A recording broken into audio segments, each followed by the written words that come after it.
All right. Hello, hello. I've been waiting to ring that gong for 10 years, so I'm glad I didn't knock it down. Hello, and welcome to the City Club of Cleveland. I'm Crystal Bryant, a member of the City Club's debate committee, and I'm pleased to welcome you to our debate in the Democratic primary contest to select the nominee for Cuyahoga County Prosecutor. Before we introduce our candidates and our moderator, here's how this debate will work. The candidates will each have opening statements in an order determined by chance, and then our moderator will put questions to each of the candidates. Our goal in this debate is to have more of an organic conversation than a strict adherence to timekeeping. Nevertheless, our timekeeper and our moderator will strive to ensure equal time for both candidates. Now, one of the candidates. Tim McGinty started his public service as a Cuyahoga County probation officer. After being a probation officer, he then began to serve as county prosecutor, and after serving as county prosecutor, he then became a Cuyahoga County Court of Common Pleas judge. Since that time, since 2012, he serves as the incumbent in the Cuyahoga County Prosecutor's Office. Mr. Tim O'Malley started his career in public service as a Cleveland, Mike O'Malley. I was going, huh? Mr. Mike O'Malley started his career in public service as a Cleveland Municipal Court bailiff. After working as a bailiff, he served as Cleveland City Council, and after working as Cleveland City Council, he also served at the prosecutor's office for the county for 8 years. After serving in that role, he then became the public safety director for Parma, which is his most current position that he stepped down from in order to run for office today. So, ladies and gentlemen, please welcome both our candidates.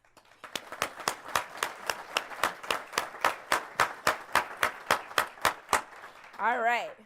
So now it's my pleasure to hand off our program to our moderator, Brandon Cox. Brandon is an attorney at Tucker Ellis and a member of the Cleveland Metropolitan Bar, the Federal Bar, and the Norman S. Minor Bar Association. And like both of our candidates, he is a graduate of the Cleveland Marshall College of Law. Thank you, Brandon.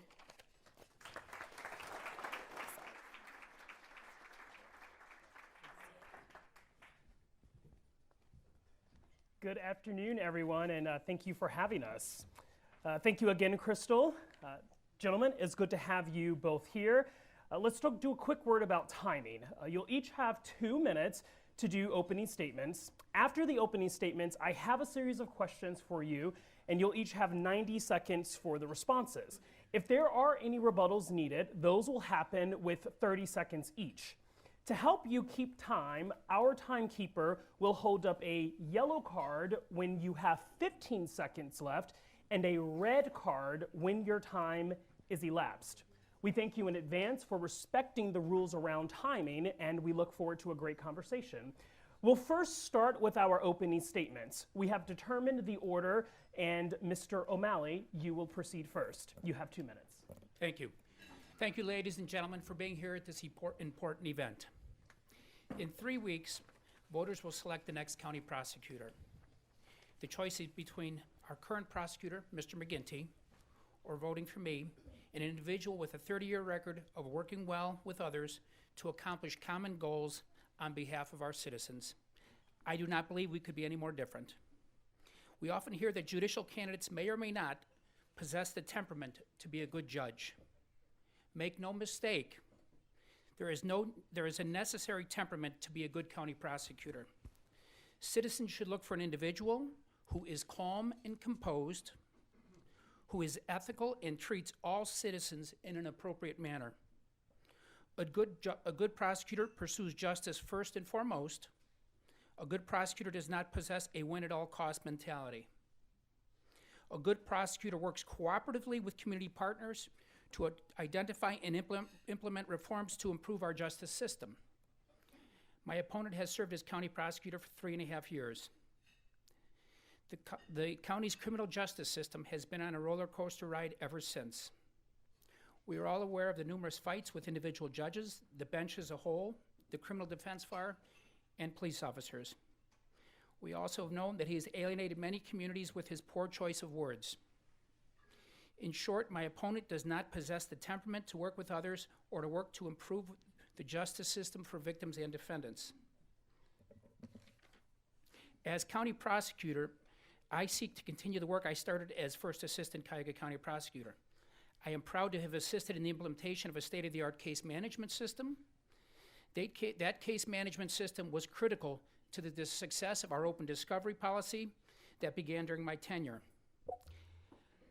As county prosecutor, I will return to the office of the community-based prosecution model, and I will work with the common pleas judges to expand the drug court. In collaboration with state legislators, I will advocate to change the way we handle the use of deadly force cases to restore confidence in the criminal justice system. Just as I have in the past, I will work with all stakeholders to jumpstart the justice system reform movement once again. I believe my temperament, my administrative experience, and a 30-year record of working well with others make me the best candidate for Cuyahoga County Prosecutor. Thank you.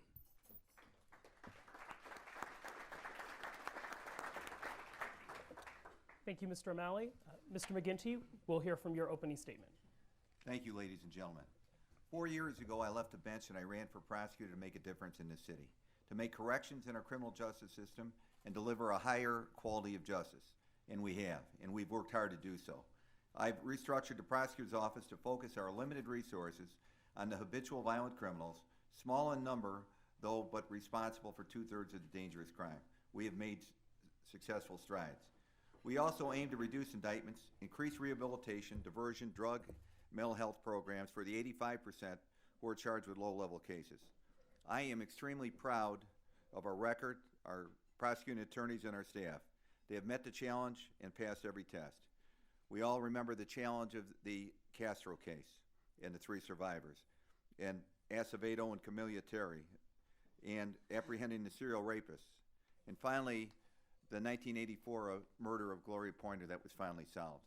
We have concentrated on these high-level, important cases. And to lead a team like this, you need a prosecutor with extensive trial experience. I've had over 33 years in a courtroom, including over 18 years as a judge. We now run the prosecutor's office like a business. Our only product is justice. We've eliminated politics and patronage. Without it, morale is up. We measure performance. We are accountable to the public, and it's all online. We aim for a culture of continuous improvement and seek out the best practices in diversity. We learn from mistakes of ours and others in the past and correct. The public corruption crisis will not be allowed to return. We have reformed our very important juvenile court and family law operations. Our goal is not to overcharge, and to prove it, we have reduced the death penalty by over 90%. Our rape kit is a national model, a rape kit task force. We took a huge backlog of ignored rape kits in our way to solving 1,000 of these forgotten rapes. We have a 90% conviction rate and an average sentence of 10 years. As Attorney General DeWine noted, we will never know how many women won't be raped because of this unprecedented effort. I have and I will continue to fight vigorously for the victims of reform, even if it ruffles feathers. Victims also deserve justice. I will be a vigorous advocate for justice. Thank you.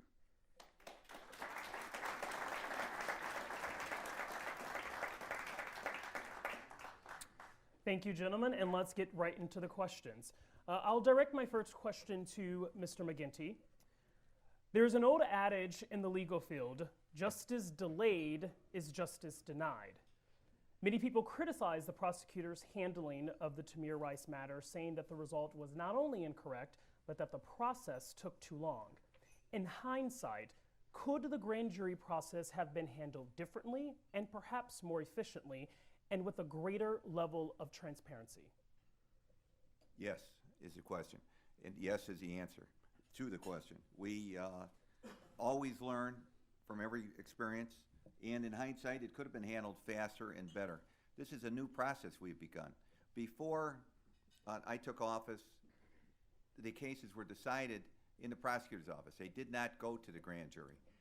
After watching other use of deadly force cases be mishandled before I took office, under the previous administration in which Mr. O'Malley was in charge, I said we're going to take every single case to the grand jury.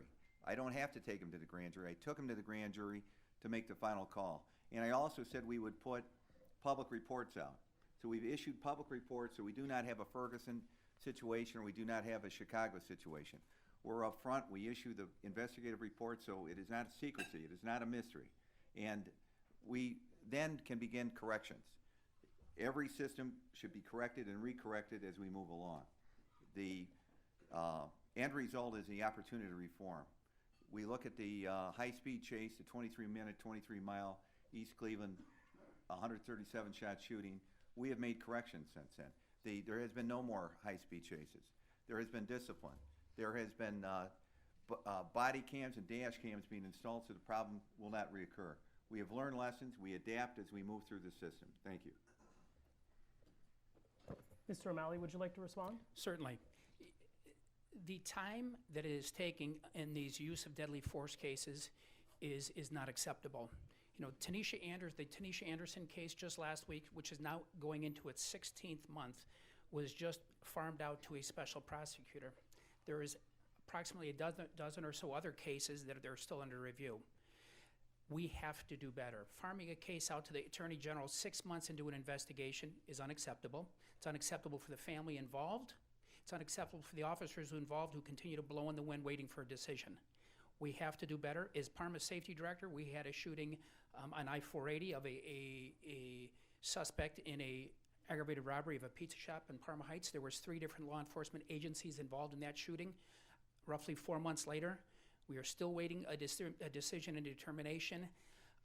These issues, by not resolving them quickly, continue to be an open wound festering in this community. We have to do better, or the wound will continue to get infected, and I think we're seeing that with these potential cases. With the Tanisha Anderson case, we may be looking at 2 years or 3 years for a resolution, and that is unacceptable.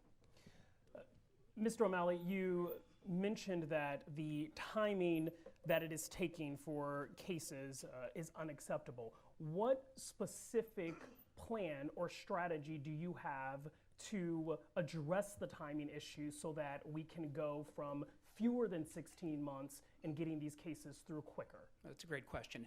You know, I have proposed a plan, and I have met with one of our local state senators to push a change in Ohio law where these cases are immediately investigated by an independent agency. I have proposed that we allow the Attorney General's office, the BCI division of the Attorney General's office, to immediately begin the investigation, as well as handling any prosecution. That way, it's a one-stop issue. It stays within the Attorney General's office, and more importantly, to the people in the community. What I have heard as I've campaigned around this county from east side to west side, from north to south, is that people feel there's a conflict inherent when the county prosecutor's office or the local police agency investigates their own shootings. We need to remove that conflict to, again, restore confidence in the investigation and restore confidence in the prosecution. And we can do that by farming the issue out to the Attorney General first and foremost. I believe we're at a point now in our country, due to the nature of these events happening throughout the country, the publicity they're raising, that now is the time to strike. Now is the time we can go down to and work with our state legislators in Columbus and get the law changed to allow this to happen. I am the type of person who can work with others. I will work with others, on people on both sides of the aisle, and we will accomplish the law change that allows the Attorney General to handle these issues. Thank you.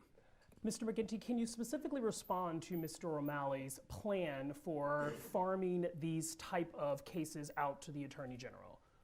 Well, I have proposed a law to all the legislatures and have met with legislatures to talk to them about that law so that the Attorney General would have oversight. I have also taken action.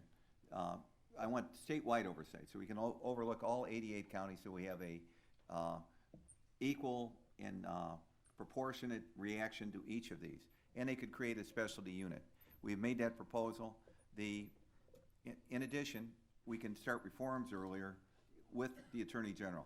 But I would note that in Mr. O'Malley's 6 years, they didn't take any case to the grand jury. They didn't farm them out. They never reached a UDF, a use of deadly force case, and brought a charge in his years. We have a fairer system. I called for independent investigations, not by the shooter's agency, but by a separate agency, whether it be the BCI, Bureau of Criminal Investigation, or another police agency other than the shooters. And it took some time to establish this, but we've reached that agreement with Cleveland. The Sheriff's Office is doing it. We've had, I asked for the Attorney General to come in and do the case in East Cleveland where Melissa Williams and Timothy Russell were shot and killed. We were the ones who brought them in, and it's had great success. It gives some independence. I agree there should be independence, and that's the law I proposed. Can I respond to that just briefly? Very. Well, I would say first and foremost, I've never been Cuyahoga County Prosecutor. I've been an employee of the County Prosecutor's Office, but I think we need to make that clear up front. Second of all, the difference between our two proposals is that Mr. McGinty wants to keep discretion within his own office if he chooses to refer the case out to the Attorney General, where I say it has to mandatorily be sent to the Attorney General's office. Oftentimes, discretion can lead to an abuse of discretion. Let's transition into a discussion about restoring public confidence in both the prosecutor's office as well as the criminal justice system. I'll start with you, Mr. O'Malley. Putting aside the issue of whether the decision to indict or not indict the officer who shot Tamir Rice was proper, in the aftermath of that decision and the unrest that it has caused in our urban communities, what specific steps do you plan to take within our communities to ensure that the prosecutor's office is not perceived as being complicit in perpetuating racial injustice and being unresponsive to organizations like the Black Lives Matter movement? Well, I think first and foremost, you need a prosecutor that has sensitivity, and I think you need a prosecutor. What my plan is that I will immediately go out to the neighborhoods of this community, all neighborhoods, and build bridges. When you meet with people, when you go to their churches, when you go to their neighborhood meetings, when you go to their Block Watch Club meetings, and you look at people and shake their hands and look them in the eye, and they get to learn what type of character does this man possess or does this woman possess. When difficult decisions come down the pike, they, at least because of that relationship that has been established, have an understanding that while they may not always agree with your decision, they can respect the fact that they believe you're acting in the appropriate manner on behalf of their community. So the first thing I will do is get out to the communities, introduce myself. I've certainly been out into a lot of communities already as part of this campaign, but to continue to do so, the worst thing a prosecutor can do is be stuck on the 9th floor of the Justice Center, period. And I can tell you, we've seen it time and time again, but when Mr. McGinty won this office 4 years ago, he won with 1 out of every 3 voters supporting his candidacy. That means 2 out of every 3 voters thought there was a better candidate. It was more incumbent than ever, given that fact, that you get out to the community, build confidence, and prevent this whole situation that has happened. And again, there will be more difficult decisions at the Cuyahoga County Prosecutor's Office, but it's your relationship with the community that will determine how the community responds. Mr. McGinty, would you like to respond? I would. For 42 years, I've put my heart and soul into these positions I've held, whether it be a prosecutor, probation officer, judge, and now the county prosecutor. We have worked hard, and we have worked with all we have to do justice in each of these cases. We are out at the homicide scenes. We are out now checking the individual cases as they come in. We work our hearts out. We are there on the weekends. We have changed the system. We work very closely with the victims. We work very closely with the community. We have hired 5 more community. We had 1, now we have 5 witness advocates where we work with the victims. We work extremely hard. We work with the rape crisis. We work in the community. We go to the community. We care deeply. We have a staff that is deeply, deeply dedicated to their jobs. They're underpaid, overworked, could make twice the pay they do, and we are fulfilling our duties, and we will continue to do so. But let me note here that Mr. O'Malley has continued to dodge the repeated questions of the newspapers and everyone else. What would he have done in the Tamir Rice case? Would he have indicted or not indicted? He is not answering that question. Would he have recommended that to, would he have even taken it to a grand jury? They never took it to a grand jury when he was in charge as the first assistant prosecutor. And he hasn't answered the question whether he would have charged in the Brelo case. When Officer Brelo was charged in East Cleveland high-speed chase and shoot. He has dodged that question, yes or no, and I ask him to give a yes or no answer to both. May I? You may. Thank you. Particularly if you're going to answer that particular question. Absolutely. I will say this, and I have said repeatedly, I don't have all the facts and information that Mr. McGinty has or has at his disposal. But I can tell you this, I would have fairly and impartially and pursuant to the laws of criminal procedure presented those cases to a grand jury. And I would have not tainted the process by introducing evidence that was improper or releasing public information or releasing confidential information to the media. And I will remind Mr. McGinty one more time that I have not been the county prosecutor, though I hope to be soon.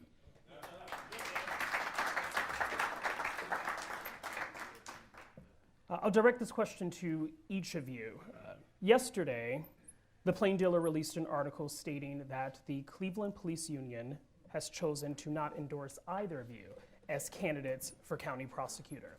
What message do you believe this sends to the public, and how do you intend to combat any negative implications this may have on your candidacy? We can start with Mr. O'Malley. Well, certainly. As I've stated repeatedly, I am seeking the support of every union, every neighborhood group, every citizen in this county, and if I can get a sweep of 100% of the vote, I'll take it. I absolutely will. But I can tell you that every community event I have been to, east and west, every community respects the work and understands the difficult nature that police officers have today.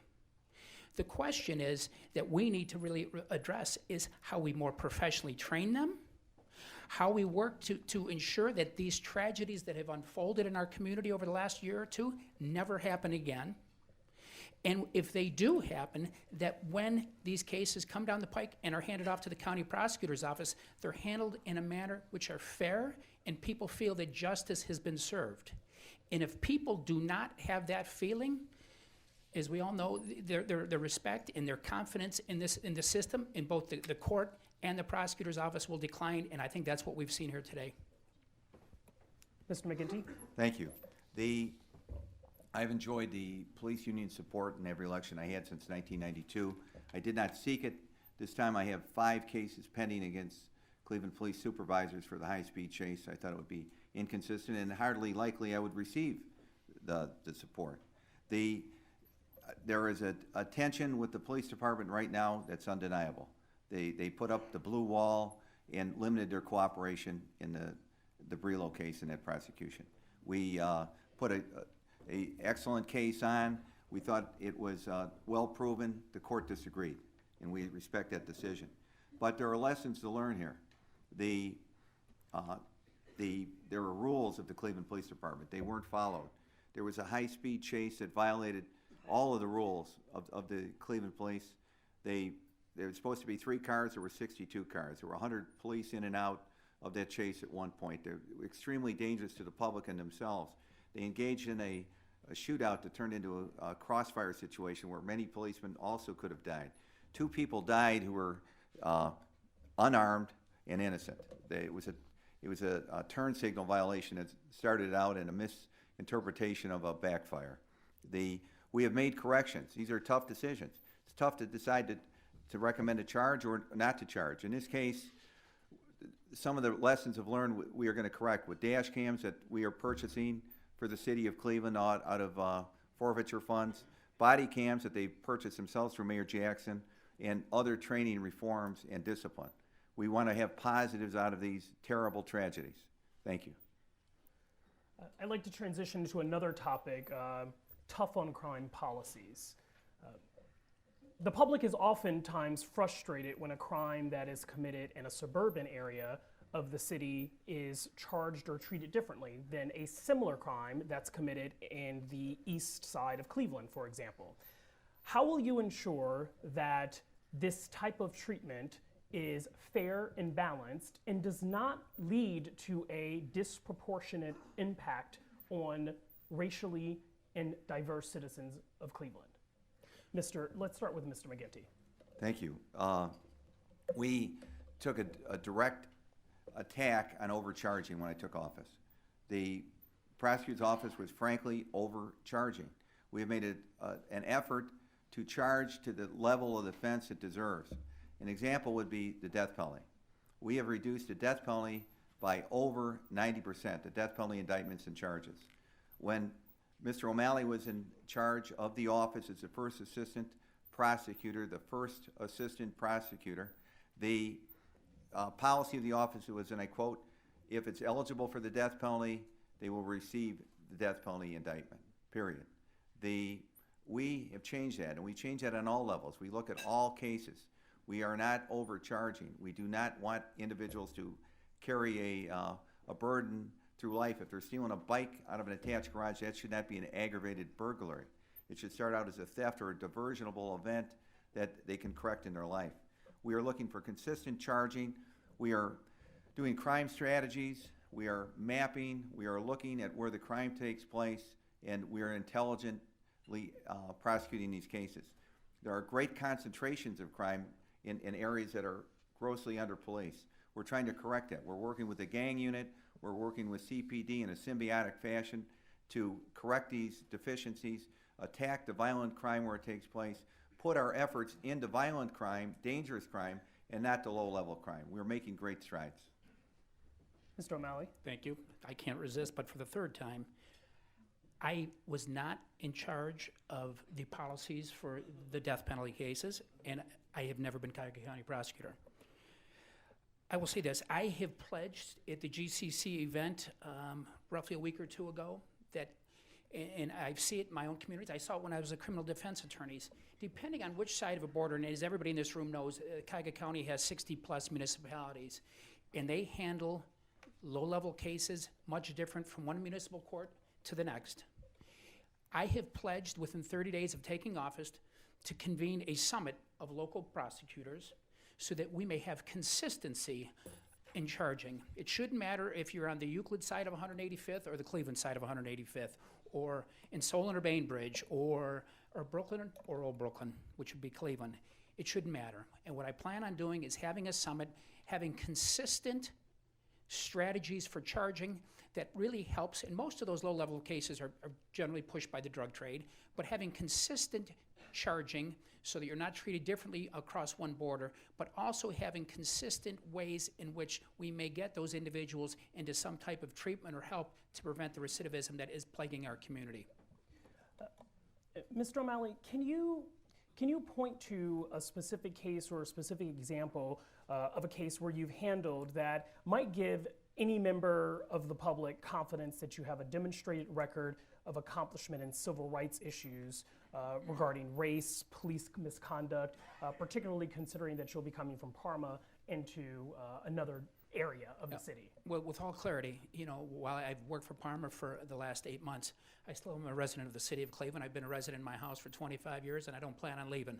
I was a councilman in that area, and I represented 23,000 people of diverse backgrounds within my ward. So the fact that I am the City of Parma Safety Director, or have been for 8 months, you know, the City of Parma has a police force that solves many of the crimes that are actually committed in my own neighborhood in Old Brooklyn, because, again, we have that boundary situation, and they cross Brook Park Road, and they're no longer in Old Brooklyn, they're in Parma. But I have learned, and the benefits that I will learn from my job as Safety Director is getting our municipal police forces to work better. I have also had a history of working with many within the African American community. I assisted in fair housing issues in a previous work, so in violations of the Federal Fair Housing Act. So I have worked with people in the minority community, and I can tell you, I've been in the minority community, so I'm quite comfortable that if elected, I will continue what I have been doing for the last 3 or 4 months, and what I have done throughout my life is engaging the minority community, building confidence in my leadership, and so that when they need to, that they can pick up a phone and have an honest dialogue with me on the issues that are plaguing their community, and then knowing that if I don't answer my phone, that their call will be returned. Mr. McGinty, before our time runs out, could you speak to the specific issue of the importance of diversity and inclusion within the prosecutor's office, and what steps that you have either taken or will continue to take to ensure that the office is comprised of individuals that are reflective of the communities in which we serve? I will. We are committed to diversity.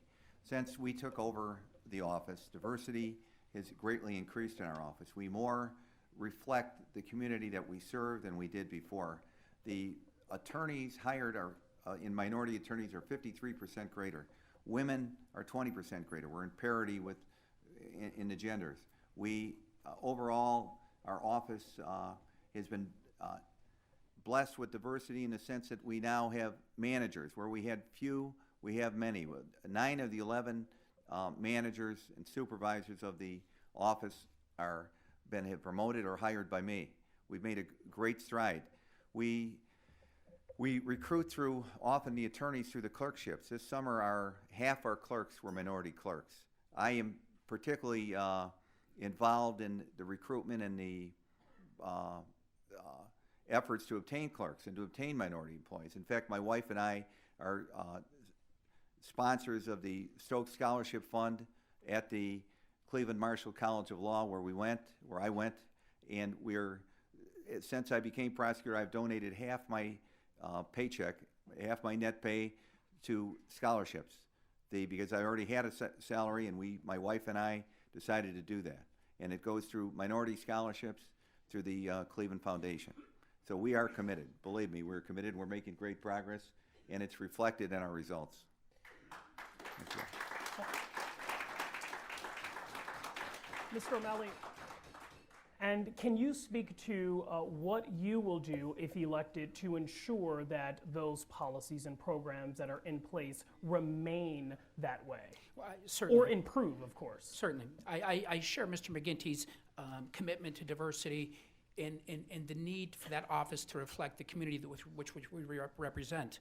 You know, in my past tenure as a county prosecutor, I was on a committee that actively recruited minority candidates, but I think what we really need to do too, and I would travel from college to college, law school to law school, working to recruit candidates, but we really have to begin the process of pushing law schools. Quite frankly, there are not enough African-American males who are attorneys, and certainly not enough African-American males who are prosecutors, and they inordinately reflect the individuals who have their first contact with the criminal justice system.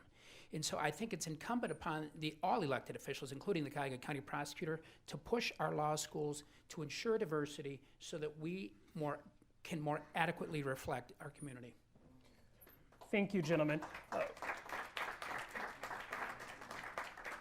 At this time, we're going to transition to the question and answer period, with our audience. As we mentioned, some of these questions have been selected ahead of time.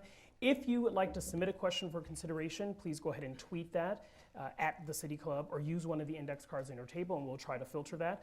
May I have our first question? Thank you. My name is Anthony Price. I'm a senior at Shaw High School.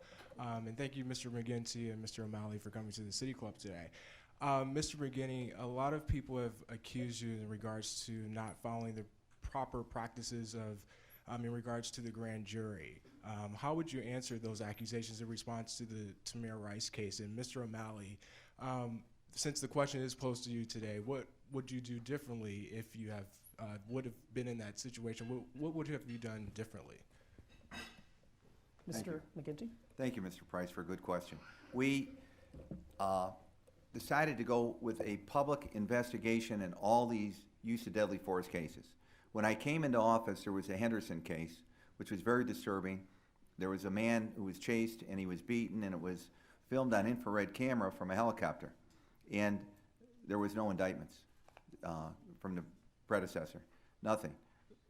It raised, and I've seen other cases raise a lot of disturbance and concerns in the community.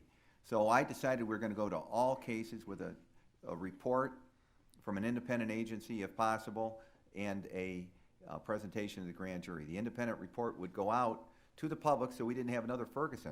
So we didn't have another rumors. Before, the process was total secrecy. The prosecutor made a decision in the privacy of his or her own office whether to charge or not to charge. It was not charged. It didn't go to the grand jury. None during his period went to the grand jury and received a charge. We decided to make it open. We put the policies out there. We put the reports out there. There were absolutely no complaints when we did it in the Brelo case or the other cases. Now we have some complaints. I understand them, but we wanted openness. We wanted transparency, and it helps. You'll note that the plain dealer was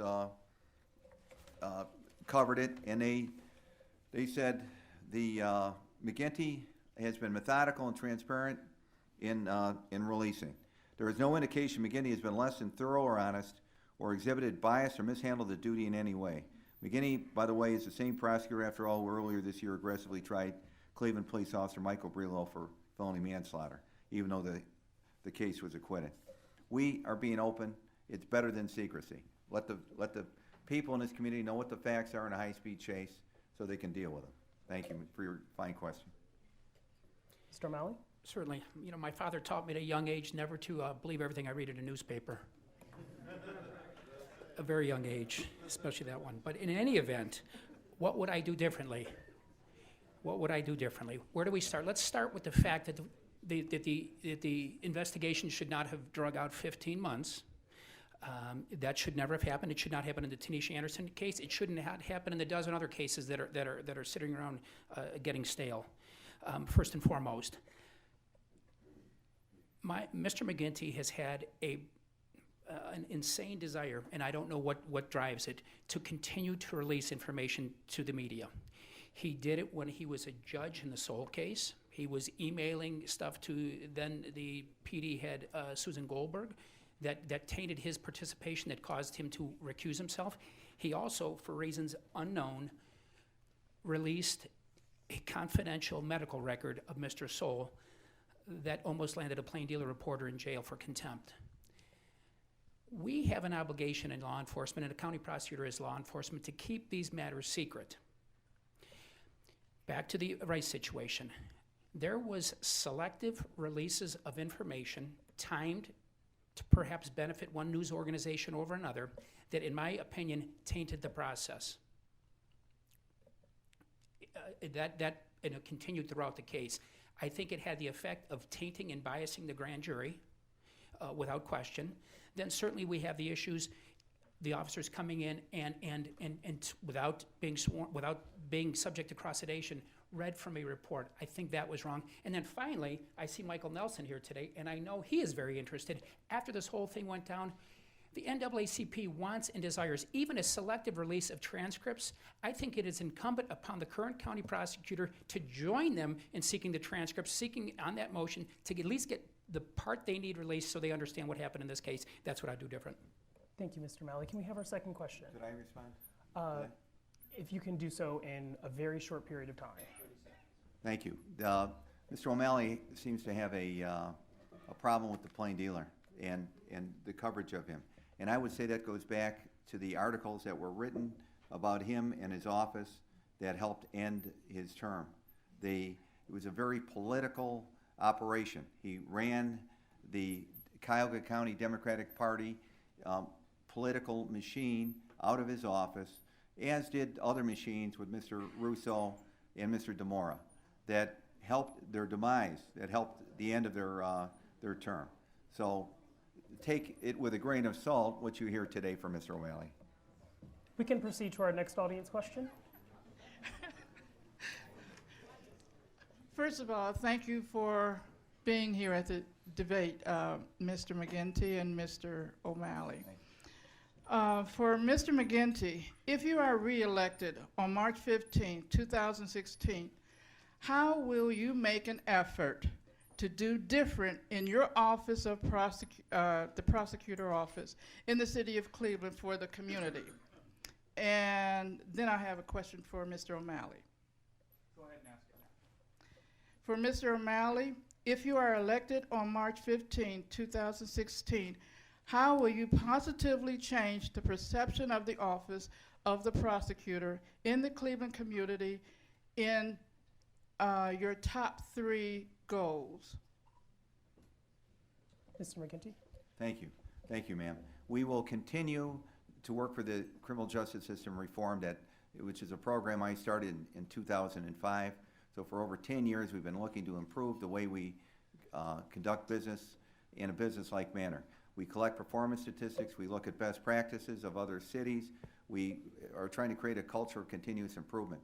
Part of that is looking at crime strategies. We formed a crime strategies unit, and we are just implementing that now. We are looking at where crime takes place. We're looking at the limited number of individuals who do it. We're looking at where the shootings and deaths take place and the gang activity goes, and we're trying to work in those neighborhoods that are under-policed and under-prosecuted, in a sense, and take the individuals, a small number of individuals that are responsible for those crimes, and make that community safer. We're constantly reevaluating what we're doing. We're looking at the best practices of other states and communities to see if our work and performance compares well with theirs. We look at the ones that are more successful than us, and there are many, and we try to copy their strategies. We have begun a number of new initiatives, and we're going to continue to do so. Thank you, ma'am. Mr. O'Malley. Well, let me first get back to Mr. McGinty's previous statement. You know, I talked in my opening about temperament. which is how one reacts to specific situations. It's their nature, their human nature.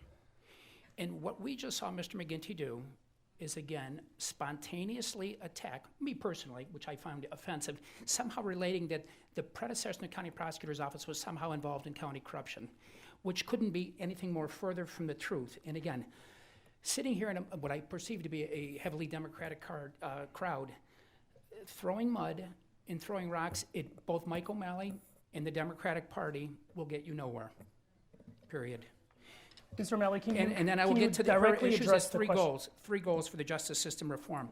Yes, I will tell you what, we need my goals upon getting into office.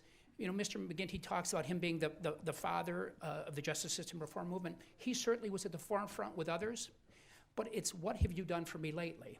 And again, back to temperament, we have judges, all of them, who voted, my understanding, overwhelmingly to withdraw from the justice system reform movement because of the temperament of my opponent. We need a prosecutor, and I will be a prosecutor, who works well with others, works with the public defender, works with the legal aid attorneys, works with the prosecutors within our office, and I know there's many of you here today. I will work with people in a professional manner, number one. Two, get back to community-based prosecution. We have been hearing things throughout this meeting today about lack of confidence in the office. The community-based prosecution method put prosecutors into neighborhoods and restored faith in the office, built some confidence. You knew your prosecutors, you knew the cases who they were handling. It was a much better system. Third and foremost, I want to change the grand jury process for death cases involving law enforcement. Get that changed in Columbus. Thank you. May I respond? I'd like to move on to our next question, just so we can get as many from the audience as possible. Well, first I want to thank you both for your many years of public service to this community and for being here. My question is this: given the clear conflict of interest when the prosecutor prosecutes police officers, what general alternative do you suggest which would eliminate that conflict of interest? Mr. McGinty, would you like to start? Okay, thanks, Mr. Cox. Well, we have proposed the change in statute that would give the Attorney General, who has some distance, who is also law enforcement, but some distance to get this overall perspective of the 88 counties and look at all these cases. We make tough decisions all the time, though, sir, regarding police officers. We've indicted and charged and prosecuted dozens of police officers. I personally tried cases and prosecuted cases for murder and other charges against police officers. No one enjoys it, but it is our job, and we have a job to do. It is our duty, and we will do our duty and continue to do our duty. Would it be better served if we did a practice like New York has just begun, with all use of deadly force cases going to one agency? I think we would. If they can afford it and the legislature do it, we will support it. Thank you. Mr. O'Malley? Again, your question about conflict, it's absolute. You know, the difficulty with these police cases is oftentimes on one area there are star witness. They made an arrest that we need to prosecute an individual on. And on the other hand, they may be a suspect in a potential crime. So the conflict that is there, it's real, which is why I have proposed absolutely that the Attorney Generals must conduct those investigations and prosecute them to eliminate any potential conflict. If I could just follow up on that. So we have this proposal to the Ohio General Assembly, or potential proposal, to have the Attorney General handle these cases. If that fails, where do we go next? In 30 seconds, Mr. Ginty, can you address that? Well, this has been the system since the beginning of Ohio, is that the prosecutors have the responsibility and the duty to prosecute these cases when called for. And it's our duty to look at the law, follow the law, and apply the facts as found to do with them.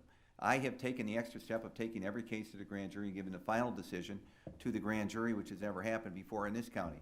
Although it has in Franklin County, and that's where I copied it from. It's gone since 1980 in Columbus. They take every use of deadly force case to the grand jury, and it has caused confidence and community satisfaction.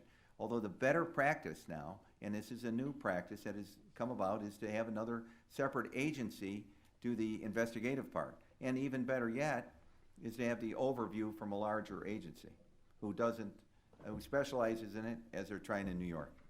Mr. O'Malley, should every use of deadly force case go to the grand jury? Let me just follow up on a measure, then I'll answer your question. You know, if the law is not passed, what I will propose doing is working out some type of arrangement, perhaps with Franklin County, where they handle our lethal deadly use of deadly force cases, and perhaps we handle theirs, and have a relationship established that way to eliminate the conflict.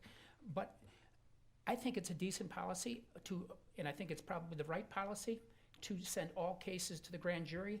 But when you send them to the grand jury, we cannot make the mistake that was made in the Rice case, which is making the ultimate decision for them via expert reports or via a recommendation from the county prosecutor. And I think that's where that case went astray. Our next question. Excuse me. Good afternoon, gentlemen, and thank you both for being here today. There seems to be a recurring theme in the room today, and so here's the question for both of you. How do you intend to repair or create trust among a vast segment of voting and non-voting citizenry that believes that neither of your candidacies is an ideal option, either due to questionable handling of cases that involve police shootings of unarmed citizens and or partaking in an overzealous prosecutorial track record of black people? Mr. O'Malley. Certainly. You know, I will say my opponent has been masterful in painting, as he tried to today, I think on 3 or 4 separate occasions, painting me with the brush that I was the previous Cuyahoga County prosecutor. And what I would suggest to you and to everybody in this room, I have never been Cuyahoga County prosecutor. I have been a county prosecutor, and that as the county prosecutor, I will ensure that there's policies established that treat all people fairly, regardless of their race, gender, or sexual orientation, period. We need, you know, first and foremost, and that's basically where I'm at on that question. I don't remember if I got answered all of it. If I didn't, please let me know, but. Thank you for your response. Thank you. Okay. Thank Mr. you. McGinty. We have made concrete progress in all these regards. Our indictments are going down each year. Our indictments, our share of prisoners, which was at one time a quarter of all prisoners in Ohio, came from Cuyahoga County. It has gone down in 2012 from 17% to 13%. We are indicting less and less each year. We're aiming to indict less and rehabilitate more and focus on habitual violent offenders. That has had an effect on minorities indicted dramatically. There's been a dramatic reduction in black defendants indicted, minority defendants indicted, Cleveland defendants indicted, low-level cases against them indicted. While at the same time our conviction rate is rising on the high-level cases that we're prosecuting. We are involved in the most successful task force in the county's history right now that I began with partners, is the Rape Kit Task Force. We have taken the untested rape kits, thousands of them that sat and stockpiled during the period of Mr. O'Malley being the first assistant prosecutor, and we've attacked that stockpile. We are prosecuting. We are prosecuting 1,000 cases of the 4,866 that the Attorney General's office has tested for us. They sat there for 20 years. We are going to work. We are taking these forgotten rape cases and these forgotten victims and prosecuting them and bring them to justice. Thank you. Do we have another Well, audience can I follow up with that?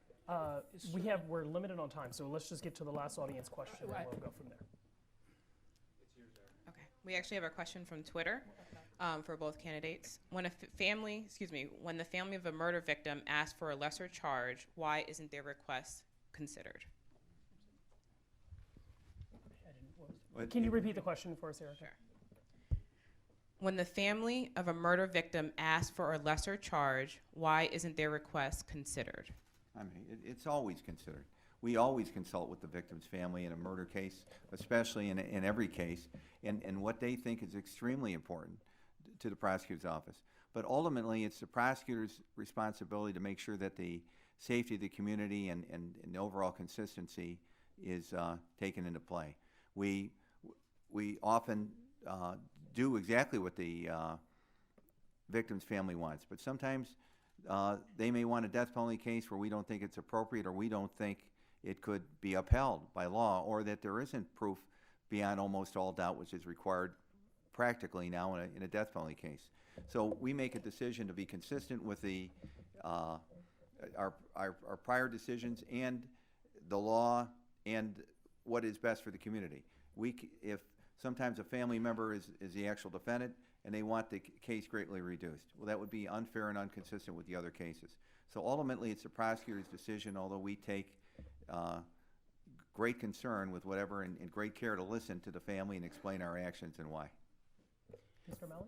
Certainly, and I would say in every particular case, the concerns and issues of the family always need to be addressed. But I need to go back to the rape kit issue because that is one of the great smoke screens that has occurred. Let me just say this. Let me start off by saying I will never do anything to win an election. I will not make stuff up and I will not mislead the public, period. The rape kits in this county and throughout the state date back over 20 years, period. Richard Cordray, as Attorney General, raised the issue in 2010 that we needed to start a dialogue. And much of this came from a result of the Anthony Sowell case because, quite frankly, rape kits are kept in the possession of local law enforcement agencies. So, quite frankly, the county prosecutor's office doesn't know how many rape kits the Cleveland Police Department has. Quite frankly, the Cleveland Police Department didn't know how many rape kits the Cleveland Police Department had. On and on and on. But the rape kits, when the initiative was undertaken, Mike DeWine got elected. In May of 2011, he said, we're going to have a statewide protocol. Mind you, this was a year and a half before Tim McGinty became prosecutor. He issued a directive that we're going to have a statewide protocol. Rape kits started being sent to BCI. He decided he was going to reallocate resources and have enough people at his BCI, which is an investigative where they do the DNA testing, to handle these rape kits. They go right from the local police departments right to BCI. Quite frankly, the county prosecutor's office has nothing to do with the transmission. By December of 2011, as reported in the Northeast Media Group, more than 2,000 of the 4,800 rape kits had gone to BCI. That was 10 months before Tim McGinty became prosecutor. So I can assure you, by the time Tim became prosecutor, a majority of the rape kits were already in the possession of BCI, and it was local law enforcement agencies with the work of Mike DeWine who got that established. While he has done a yeoman's job of investigating after the DNA hit, he did not send rape kits to BCI, and he did not end the backlog. Thank you. May I respond to that important point? We are going to proceed over to closing statements. Thank you, gentlemen, for your responses. The conversation was great and for answering our questions. We have determined that Mr. O'Malley is going to start with the closing statements, and you have 2 minutes. Thank you. Ladies and gentlemen, it was a pleasure to be here today. I want to thank the City Club and its members for hosting this important event. 3 months ago, I started on my campaign to be your next Cuyahoga County Prosecutor. I have met thousands of citizens who have expressed their concerns to me regarding our criminal justice system. There is a strong belief that the system does not treat everyone fairly. And there is a strong belief that this office does not administer justice fairly. Even with the public's confidence in the system and in the office at an all-time low, I am inspired by the people of the county who have supported my campaign. I have also received a great deal of encouragement from individuals who work in the justice system, individuals who know the system better than anyone, and who realize we can and need to do better. When I'm elected, I will restore integrity and confidence back into the criminal justice system and that office. I will do this by building bridges to all neighborhoods in this county. I will advocate for a change in the state law to reform the grand jury, as I discussed, regarding use of deadly force cases. I will restore the community-based prosecution effort that has now fallen to the wayside. I will convene a meeting with municipalities, as I indicate, to get consistent charging on low-level felonies. And I will say this to the employees who remain at the Cuyahoga County Prosecutor's Office. I have pledged to you, I have heard your voices, I have received your text, and we will work together, and we will restore the morale and the work environment that will help us retain our employees and make that office a productive work environment. Again, I want to thank everybody for being here today. I'm pleased that you joined us, and I respectfully ask all loyal Democrats to vote for me on March 15th. Thank you.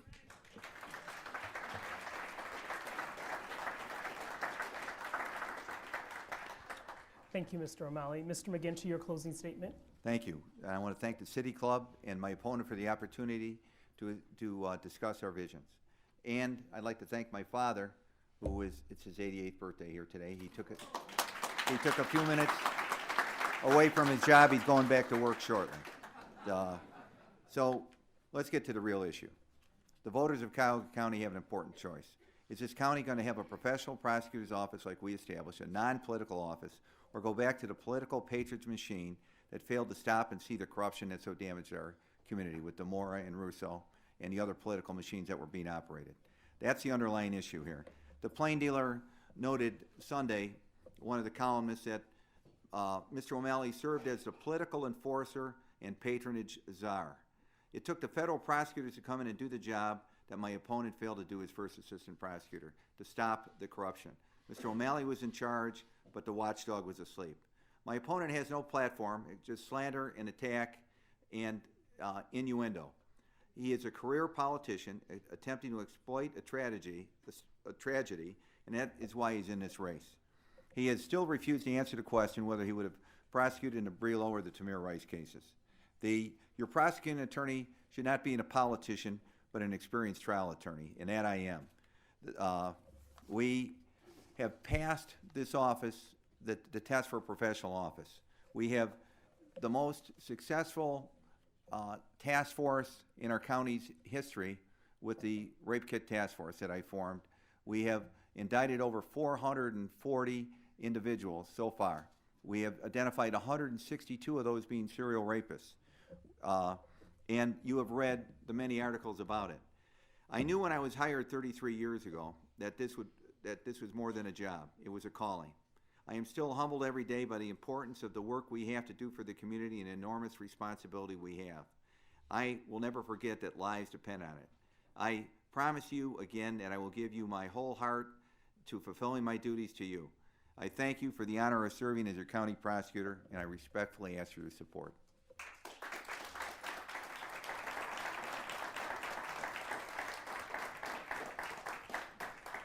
Thank you, gentlemen. That concludes our debate, and we'll have Crystal Bryant to close us out. All right. Today at the City Club, we've been enjoying a debate between two of the candidates for the Democratic nomination for Cuyahoga County Prosecutor, Tim McGinty and Michael O'Malley. Our moderator was Brandon Cox. Thank you, Mr. McGinty, and thank you, Mr. O'Malley. Thank you, Mr. Cox, and thank you, ladies and gentlemen.